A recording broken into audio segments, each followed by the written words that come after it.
Hey guys, what's up? So the next poem I'll be reading is poem 1072, and this is called Politically Correct. I know this is kind of weird for me to write considering I've become a bold person through my writing, and because of it, I know I write a lot of controversial things. However, when it comes about speaking them in public, or even in actions, especially when people are around, you just don't.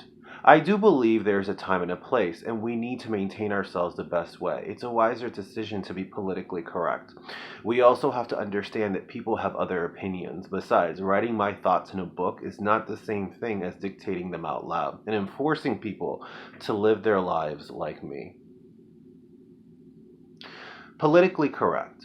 We're sitting at the table of a restaurant.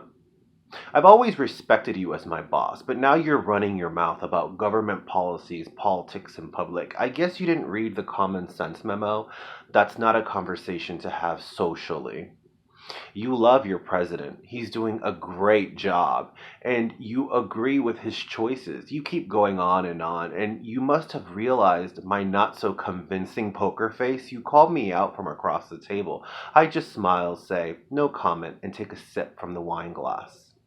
As I get older, I'm grasping the concept. Yes, I understand that sometimes we just have to put our fiery passion, or in other words, differences to the side and be politically correct.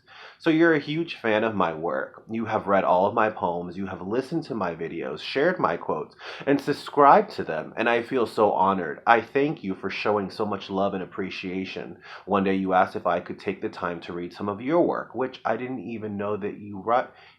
I said, sure, I'd love to. You told me that you never even showed anyone of your material. So the day you sent it to my email, I took time and read your story. It took me a little bit longer than usual to get to, and you were constantly messaging me to see what I thought, and finally, I got through it.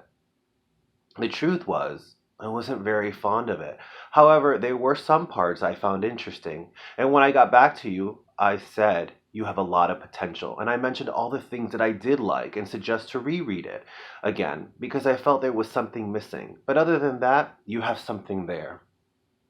As I get older, I'm grasping the concept. Yes, I understand that sometimes we just have to put our fiery passion, or in other words, differences to the side, and be politically correct. It's you and I at the mall. We are shopping to get an outfit for the party this weekend. Your boyfriend decided to come along, which I find myself biting my tongue more around.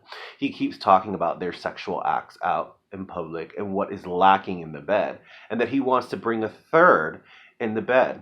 I'm pretending to go through the racks looking at these hideous t shirts. Then he looks at me and says, don't you think we should?